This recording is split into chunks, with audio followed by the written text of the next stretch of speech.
مرحبا وأهلا بكم في برنامج داخل واشنطن. معكم مضيفكم روبرت ساتلوف.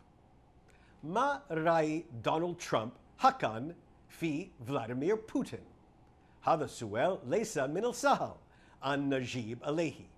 من ناحية رفض الرئيس نصيحة كل كبار مساعديه للسياسة الخارجية، وهنأ بوتين على انتصاره الساحق الأخير في الانتخابات، وهو انتصار يكاد كل الخبراء المستقلين يجزمون أنه زائف وهزلي.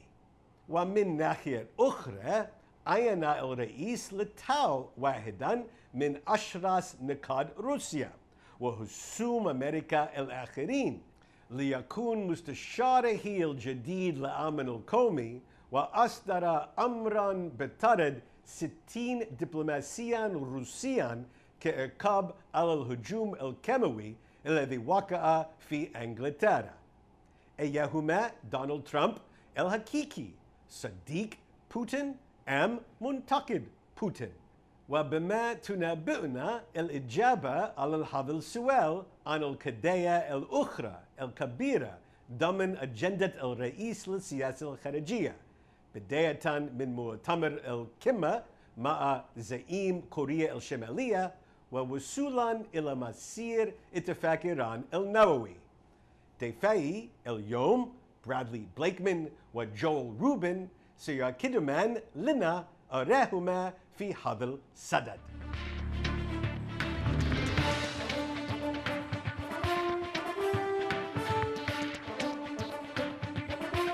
Welcome back to Dakhel, Washington. Today we're going to discuss American foreign policy and especially America's relation with its foremost frenemy, friend, ally, enemy, adversary, foe, Russia. So that's where we're going to begin with Bradley Bateman and Joel Rubin. Thank you very much, gentlemen, for joining us today. So what is Russia? Friend, partner, adversary, enemy? How would you describe it, Brad? I would say at this point they're an adversary. They're not an enemy. It could be going in that direction. I hope it does not. But this president sees the world as it is, not like our predecessors saw the world as he hoped it would be. And he's put Russia in the doghouse with sanctions, now with expelling 60 diplomats, closing down their consulate. It's getting serious with Russia. But it's not only us. There are over 20 allies that have joined us now. And Russia has to be held to account. They've done some very bad things to not only friends of ours, but also they've also inserted themselves in Syria and other places, not altruistically, but strategically. So I think Russia right now is an adversary teetering on an enemy. Adversary teetering on enemy. Joel, how would you describe it? Russia is a belligerent towards the United States. Belligerent? Yes. Russia attacked our elections in 2016. There's clear evidence of it. They went into our social media networks. They targeted American voters with distinct and direct messages on persuasion activities in order to get voters to move towards President Trump and against Hillary Clinton. There's clear evidence for that. Now the question is what's the United States going to do, not just to protect us in terms of the national security issues like Syria and Iran, but also here at home. And it's clear that this administration has not really laid out a plan for how it wants to protect American democracy. And so right now we're under attack from Russia, and we don't yet know nor have a vision for how to respond to it. So, Brad, do you accept at least the analytical point that the Russians purposefully and mendaciously tried to undermine the American election in 2016? Without a doubt, but I disagree. I don't think it was only targeted towards Trump. I think the Russians played both sides against the middle. They were trying to upset our elections against Hillary, against Donald Trump. No doubt they did that. I think the good news is they weren't successful at doing it. Doesn't mean they won't be successful in the future. But our president doesn't show his hand. I think that's a strength. He's not like Barack Obama, who will go on television or make a speech and lay out exactly what we're going to do with our adversaries and our enemies. He doesn't telegraph that. He told us that. That doesn't mean that behind the scenes things aren't being done. I can tell you they are. I talked to the NSC. I talked to White House staff. The president is not telegraphing to Putin or to China or to North Korea what we're going to do. They'll know it when we do it, or it'll be the focus of a negotiation. So, what would you like to see the federal government do, both to protect the integrity of the election system, Yes. Joel, Yes. and to respond, punish, deter Russia?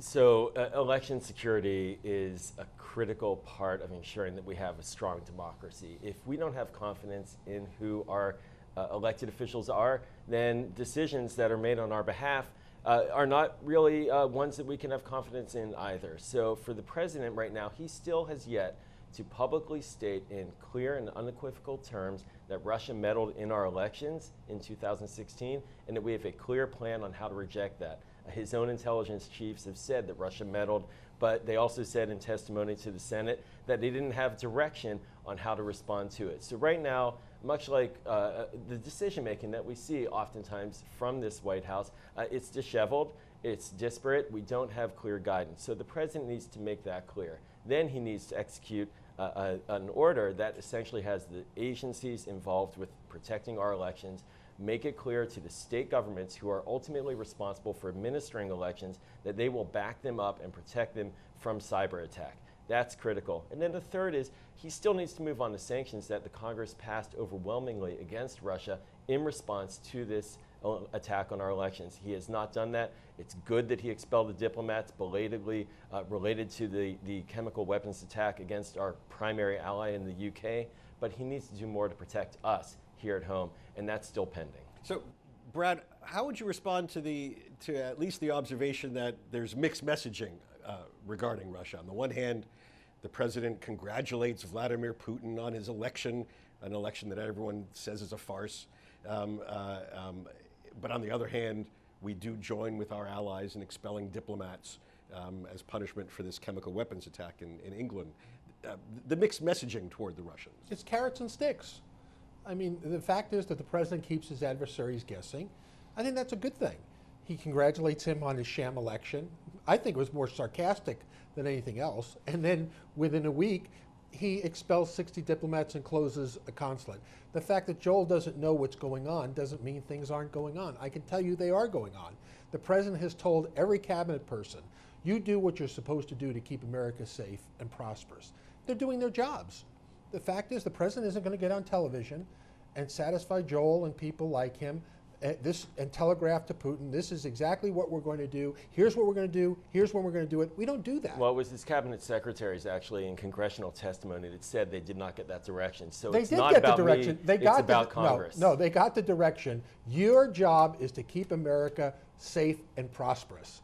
And they are doing exactly what they're charged to do. That's typical for every administration. No, the NSC is being told, I speak to people at the NSC, they're working on election security, they're working on cyber. Every facet of our government is doing what they're charged to do. The president doesn't need to tell them, I don't make know. our elections secure. They're doing that. They're doing more than Barack Obama ever did. I think that the question about mixed messaging is clear, though. Why would his cabinet officials testify opposite of what you just said? They answered the question directly. Did the president direct you to do anything specific? No, the president told them to secure our nation. That's what they do. That's what they go to work every day to do. And the president isn't going to telegraph to America in general what his plans are. Now, they're frustrated by it. You may be frustrated by it, but it is a sound policy. I believe the president of the United States shouldn't do what Barack Obama did and globally trot around the world telling foe and adversary exactly what we're going to do and when we're going to do it.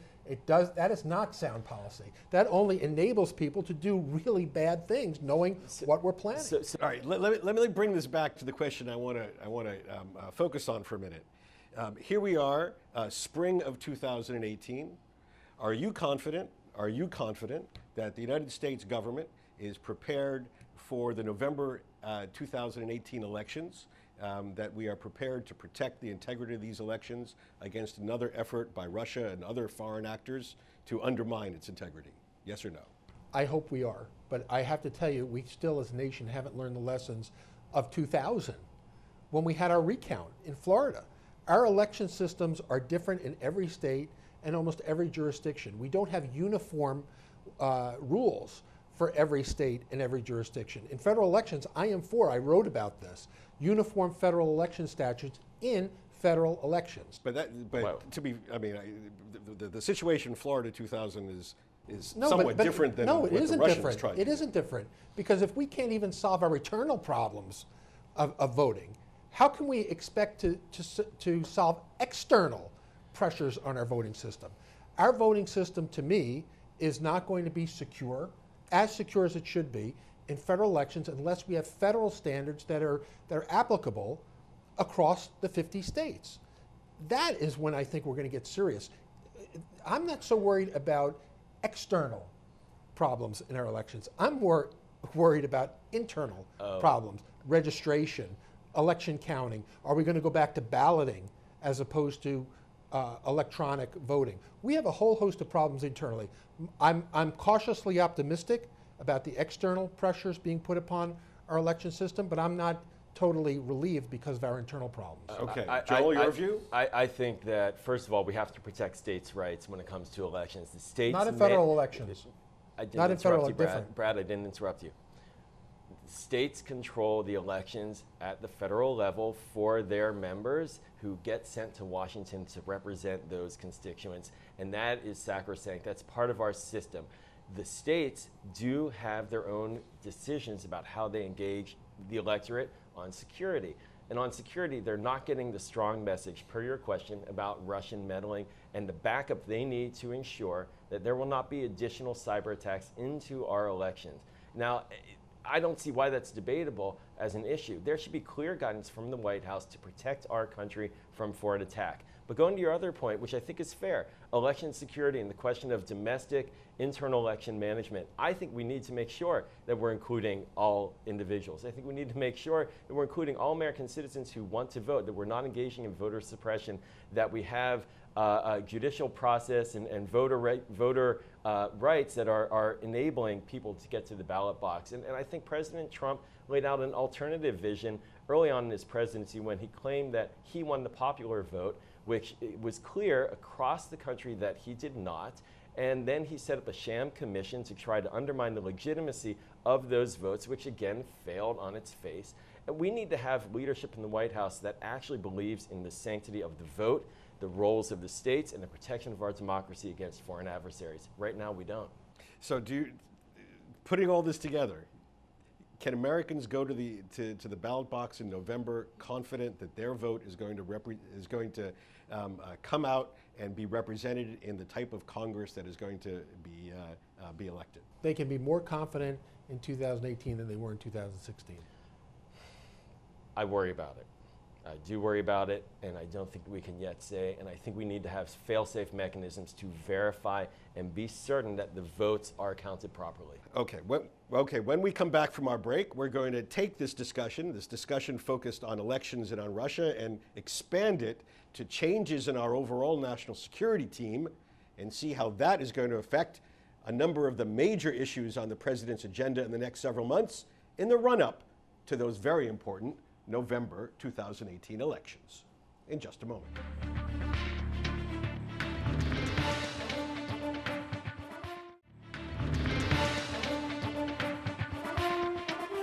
Our guests today include Bradley Blakeman.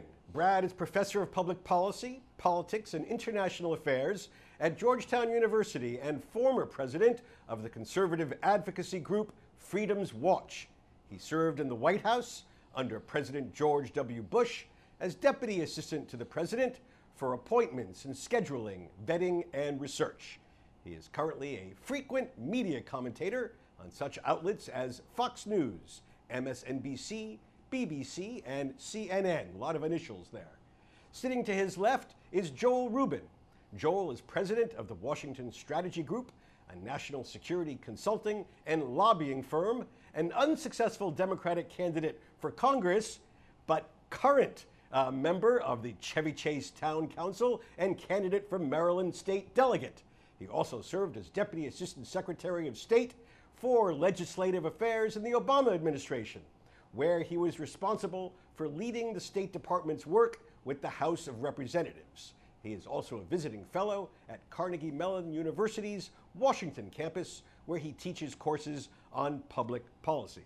All right, gentlemen, in recent weeks, we've seen quite a fundamental turnover in President Trump's national security personnel, a change in the State Department from Rex Tillerson to Mike Pompeo, the CIA director, Central Intelligence Agency, and a change in the White House from H.R. McMaster, General McMaster, to John Bolton, former State Department official and Fox commentator. How do we interpret these changes, and how do we put them in the context of what we've been discussing so far, at least first, the adversarial relationship with Russia? Brad? I think you're seeing a more professional team, a more political team. Rex Tillerson was neither a political person nor did he have government experience. McMaster was a military person, and there are some on the left who decry the president is surrounded by too many military people. So now as he's shedding military people, they're decrying, oh, the president is having chaos within the White House. He's ejecting the military people. I think what the president is doing is he's settling in, and it's taken him a while. Why? It's because he's never served in government before. Not a town councilman, not a state rep, not a federal rep. He went from being businessman to president. There's a learning curve there. Has he had more turnover? Of course he has. But now I think he's settling on a more professional political staff. And I think it's a good thing. Both professional and political? Yes, I think so. Okay. Joel, how do you interpret this? Well, I definitely agree that these two picks will be reflecting the president's true inner self in terms of what he wants to see America's role in the world become. That said, they are sending shockwaves through the national security community, largely because these are individuals, in particular John Bolton, who has not just ruffled feathers, but been very outspoken on positions that are in many ways opposite what candidate Trump advocated for when he was running in the primaries. For example, candidate Trump articulated that the Iraq War was a major mistake, that he had been opposed to it. He got cheered for that position in the South Carolina debate, which was very noteworthy. And now he's picked for National Security Advisor, one of the key architects of the Iraq War. So there's a lot of concern that the direction that Trump is heading is one where he may take us in a direction that candidate Trump would have advised against. Now, certainly one arena in which there's a direct policy shift between Tillerson and McMaster and Pompeo and Bolton concerns the Iran nuclear deal. Whereas the previous team was more cautious in seeking at least some diplomatic solution with the Europeans, the current team seems to be more muscular in their willingness to end the deal and enter a new era of at least economic confrontation, perhaps other. Is this, do you suspect that the president has now made his decision to go ahead with this change on the Iran nuclear deal? Or is this a way to sort of convince the Europeans, you better ante up more to keep me into this deal? Well, I think it's clear the president has decided he wants to get out of the deal. He just hasn't figured out how best to do it. But by putting John Bolton and Mike Pompeo in, both extreme critics of the nuclear deal, and we're not talking about just in the last month, we're talking about over years, he's going to have a very hard time continuing with the deal as it is. And that leaves us in a very unknown space. What will the follow-on be? Will there be no inspectors anymore inside of Iran? That could be a likely consequence. And it creates an interesting dynamic as well with Russia, because Russia backs the nuclear deal. Russia wants to see that continue to be implemented, as do all of our allies at the UN. So if we pull out and we end this deal, we may not have a follow-on agreement to rely on, just as we're getting into negotiations with North Korea, which I think is a good idea for the president to engage North Koreans. But he's going to engage North Koreans while saying that we should have an agreement, while he just pulled out of another deal with another country. And so the dissonance is significant. It's going to be extremely difficult for Mike Pompeo to do what Rex Tillerson clearly could not do, which is to explain the dissonance to our allies and push it on our adversaries. And I'm not sure what we're going to be left with once we get out of this deal. And how do you look at this this period of high-stakes foreign policy between Iran and North Korea come May? Well, I think the first date that'll come will be whether or not we pull out of the Iran deal before we meet with the North Koreans. I happen to think we are. And that'll send a message to the North Koreans that any deals that were made with the previous administration, you did at your peril. You knew that we change administrations and there might be a president who doesn't necessarily buy on to what the previous president has done. The argument I heard that the administration could make is Barack Obama brought an agreement on Iran that wasn't even a treaty. That was an executive agreement that presidents can rip up if they want to. Me, I'm going to get a deal that's going to be a treaty I'm going to be proud enough to bring to the United States Senate that's going to get 67 votes that will last the test of time. So the smart approach would be to say, okay, this deal we have now, this is just a baseline deal. I'm not going to throw it away, but I'm going to build on it because, and I agree with this assessment, the missiles that Iran is creating and producing, problematic. Their violation of human rights at home inside Iran, problematic. Their export of terrorism, problematic. We're going to deal with all those issues. Well, you know, we have to stand by commitments that are made in the best interest of the United States. If a former president sold us out, then an incoming president needs to get us out. And that's exactly what's happening here. They play us. Their regimes are dictatorships. They last for decades. Yes. Our presidents come and go at 4 or 8 years. They play our democracy against us. And we didn't have any halting of their nuclear program for decades until this last administration. Wait a second. I'm not done yet. It's the job of the president to act in office in the best interest of the United States. He is not bound by anything except a treaty that was passed, and there's a way to get out of those too, but not unilaterally by the president's signature. You hit the nail on the head.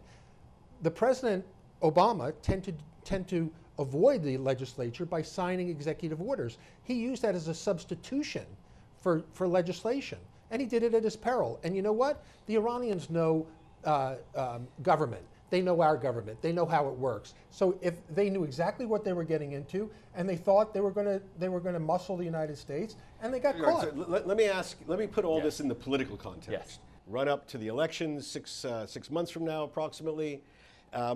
What does the president need to do in his handling of global affairs to underscore that he's on top of it, that peace through strength, but peace, not conflict? What needs to come out of the Iran decision, the North Korea talks, this high stakes game for him to be ahead, for it to be a net plus for Republicans come November? So the president needs to, first and foremost, explain clearly what he is trying to achieve. He says America first. It is not clearly defined. What is that? And until that's explained about how that advances American security, that's going to be a gap for the Republicans who are running in this coming cycle. So he has to explain that America first position can still work. He can't square that. Until he does that, we're going to have uncertainty. Explain America first. What do you think? The president has to keep doing what he's doing, and that is putting America first, doing what's in our best interests along with our allies and friends. So the president using peace through strength and putting America first, doing what's in our interest along with our friends and allies is a good policy. But people vote in November on their pocketbooks. They're going to vote, unless there's a crisis or a terrorist attack, on whether or not they're better off as Americans. And it's an economic argument that needs to be made in November to win. All right, gentlemen, Joel, Brad, thank you very much. I appreciate this differing looks at where the president is on foreign policy, and we look forward to having you back to take another look at this before the November election. Thank you. Thank you. بهذا نصل إلى نهاية هذه الحلقة من برنامج داخل واشنطن. إذا كانت لديكم أي استفسارات أو تعليقات حول هذه الحلقة، وخاصة حول اتجاه السياسة الخارجية الأمريكية مع فريقنا الجديد للأمن القومي، أرجو أن تراسلوني مباشرة على عنوان البريد الإلكتروني التالي insidewashington@alhura.com. معكم روبرت ساتلوف. شكرا لكم وإلى اللقاء.